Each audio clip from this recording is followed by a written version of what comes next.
So last night I was cruising through Craigslist and I came across an ad that had these two riding mowers on it. Now the one that Levi here is sitting on is a Yard Machine by MTD. It's a 38-inch mower. The one back here that Luke's sitting on is a Troy-Bilt and it's a 42-inch. Now the guy was asking a really great deal. We went out and took a look at him. He did say in the ad that they didn't run but they turned over, and I thought, you know what, these here would be a great project for the boys and it would be a good learning experience because we could actually go through these things, figure out what's keeping them from running. We can fix them. The boys can learn about small engines, learn how to do belts and sharpen some blades, and it would just be a great learning experience. So we got them picked up, we got them loaded on the trailer.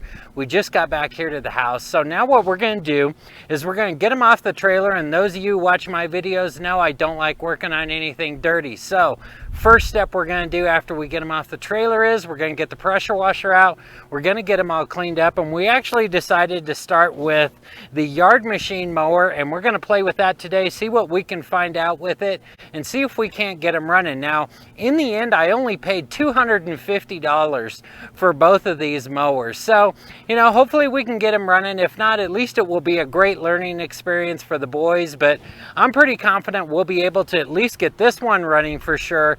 Not sure about the Troy-Bilt yet. It seems like it may have a compression issue, so that may end up being a bigger problem for us. So let's get them off the trailer and let's get into these. Let's get them cleaned up and let's see if we can't get them running.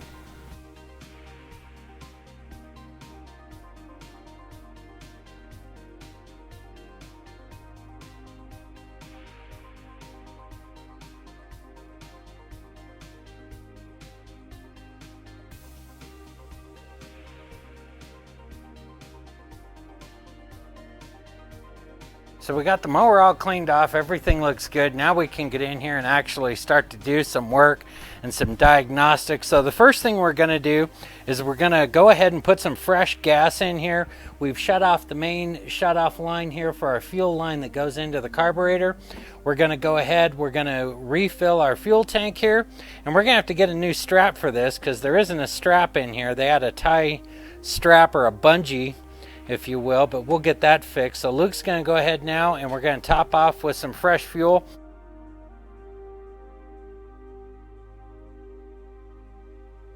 One of the first things we want to do, since this has been sitting for a long time, is make sure we're getting fresh fuel here into our carburetor.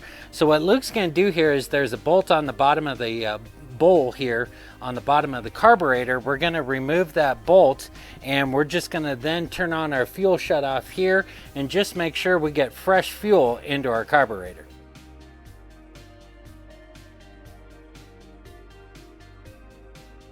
Now we're going to open up the valve and just get fresh fuel coming out, as you see here. So we know our fuel filter is good and we're getting fresh fuel. So go ahead and shut that off. Now we're going to put the bowl back on because now we know that we're getting fresh, clean fuel into our carburetor.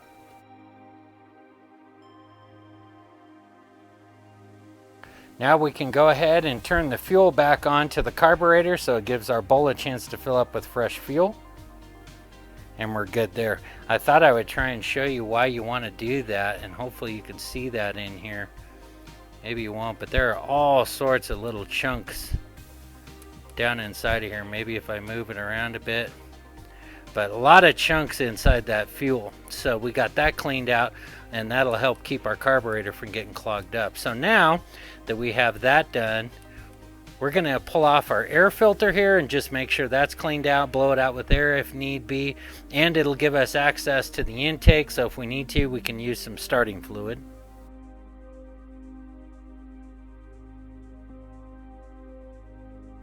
So Luke's got our air filter off here, and what we're going to do is we're going to take this foam cover off, and that looks pretty good under there actually. But what we're going to do is we're going to take some compressed air, we're going to blow all that out, just make sure and get all the dust and dirt and things of that off of there, and then we're going to set that off to the side. So before we want to try and turn it over some more and check for spark in that, we just want to make sure it's got oil in it for now.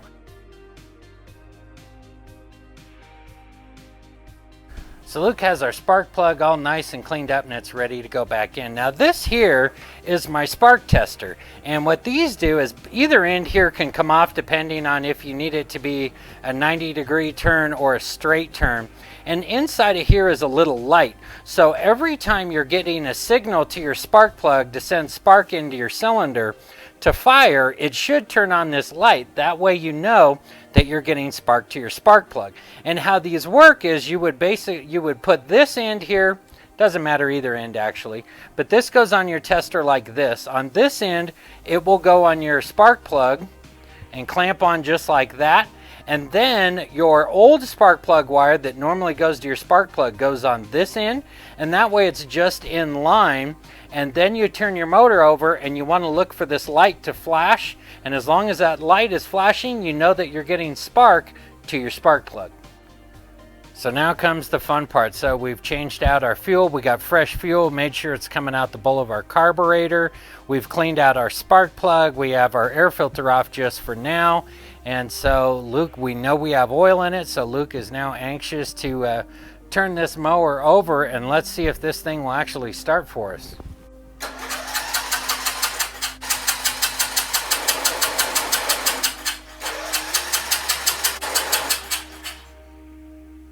Okay, let me check for spark. That ain't good. Almost smells like... That looks like gas. Okay, turn it over now. So we're getting spark. Good spark. That's good. That smells like gas. Yeah, that's gas. Okay. So Luke's super excited. I ordered this kit yesterday on Amazon for the Yard Machine 13.5 horse 38-inch mower, and it came today, and so we're going to be able to replace the carburetor on it. Now in the kit that we got, by the way, it was only $25, I believe it was, and I'll put a link to it down below in the description in case you're looking for one. But it came with the air filter that we have here. It has fuel line. It has our fuel shutoff switch here. It comes with a fuel filter. It also has 4 of our hose clamps so we can install the new line. It's got our gasket. It's got this little knob here that goes on our adjustment for the carburetor, so we'll get that put on. Even comes with a spark plug, but we're not going to need that. We got a brand new Champion yesterday when we were looking into a few things, and then it comes with a brand new carburetor, and everything is there. So we're going to go ahead and get this put on the Yard Machine, and let's see if we can get it up and going today.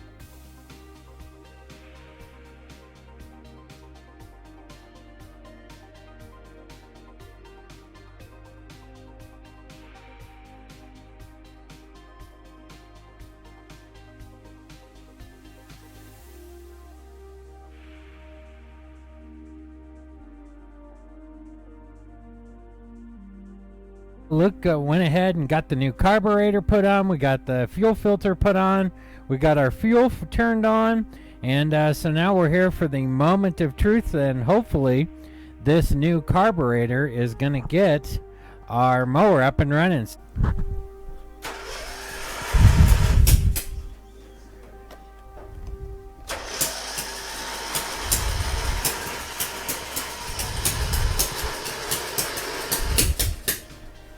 We're slowly working through some of our problems here with the mower, and we've now eliminated getting fuel dumping out through our muffler and everywhere else.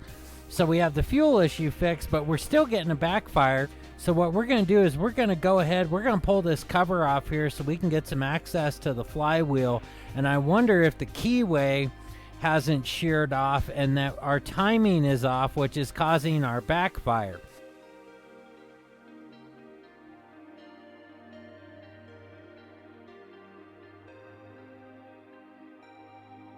Well, we dug down here to our flywheel, was hoping to see that our keyway was off, which was causing our timing issue. And let me zoom in here. As you can see, hopefully you can get a good view there. Our key is in position and we're lined up there. So our flywheel is in the proper timing. And so guess what that means? We get to take the front off here, and now it's time for us to take a look at our valves, because that's the next thing in our line of things we're going to check here as to what could be causing our problem.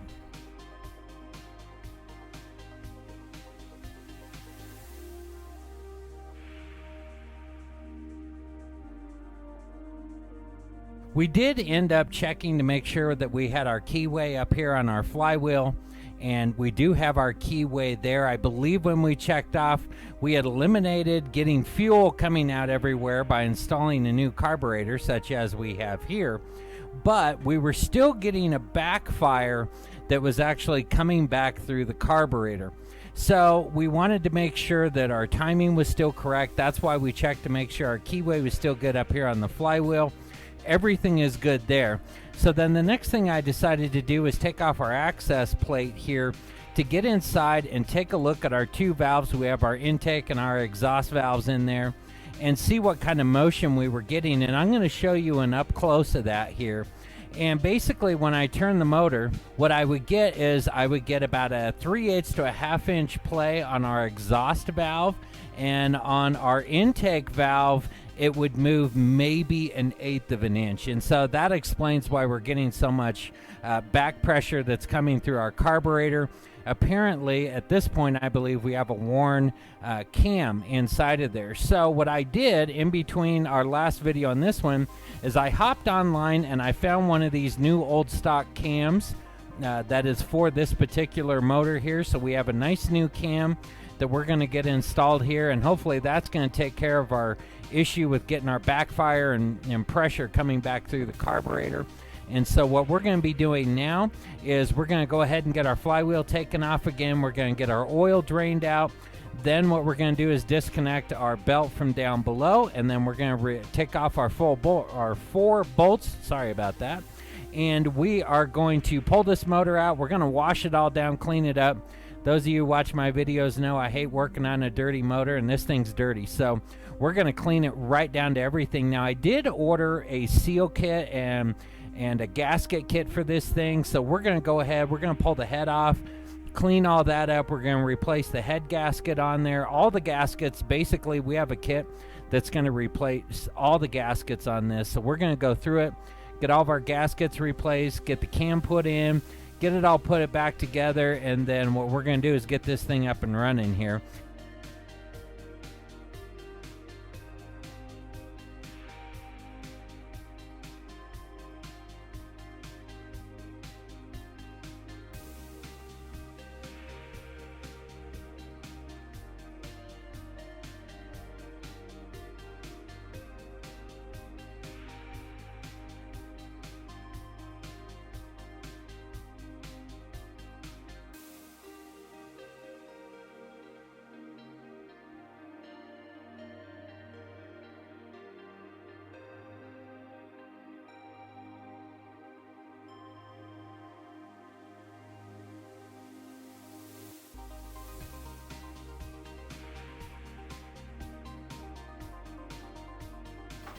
Where's that last bolt? Dad, here's my big steel heaters. Ooh. Ow! Fudge monkeys. Yeah.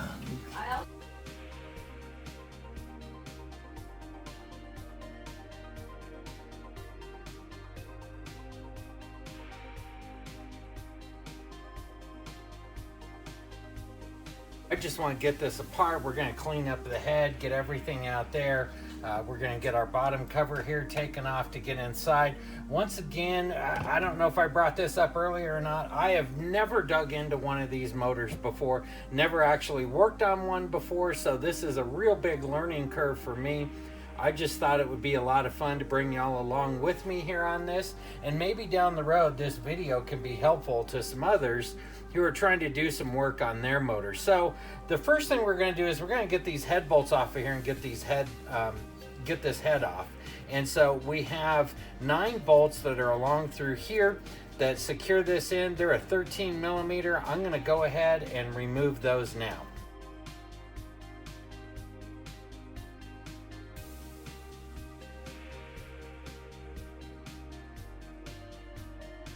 So let me see if this just kind of, and it did. It came off relatively easy. And here we have this here. Now already I can see we have a big major problem, and that is right here. You can see we had this ring out on here. We have quite a bit of oil build up inside. our cylinder and on our piston, so we're gonna have to get all that cleaned up. But this right here definitely speaks to some issues that we're running into with our valve. So we're gonna get this reseated, get everything cleaned out. I think while I'm here real quick, what I am gonna do is I'm gonna go ahead and remove this intake elbow here off the side. Now these bolts are a 10 millimeter, and I can get a socket, a 10 millimeter socket on here, but it's too close to the wall of the elbow on this end. So if you'll notice, it has a star bit also inside of there as well, and that will use a T30. And what I always like to do is once I can get that gasket removed, I'll just go ahead and put the bolts back in, and then that way when I go to put things back together, I know where everything belongs.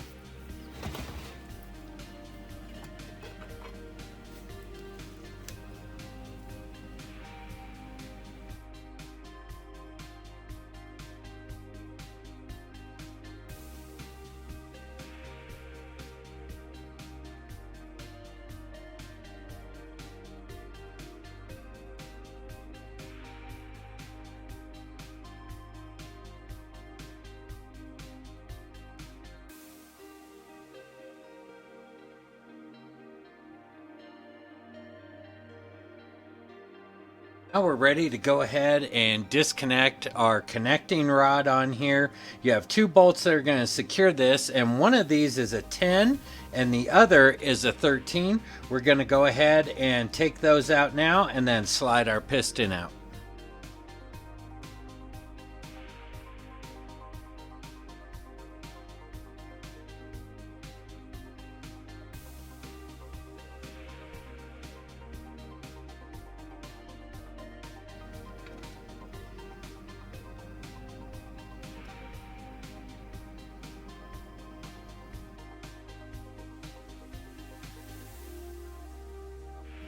And there we go. It definitely needs to be cleaned. As you can see here, we got even some rust buildup in there, a lot of carbon buildup. So we're going to get this all cleaned up, get the block cleaned out, get this thing running again.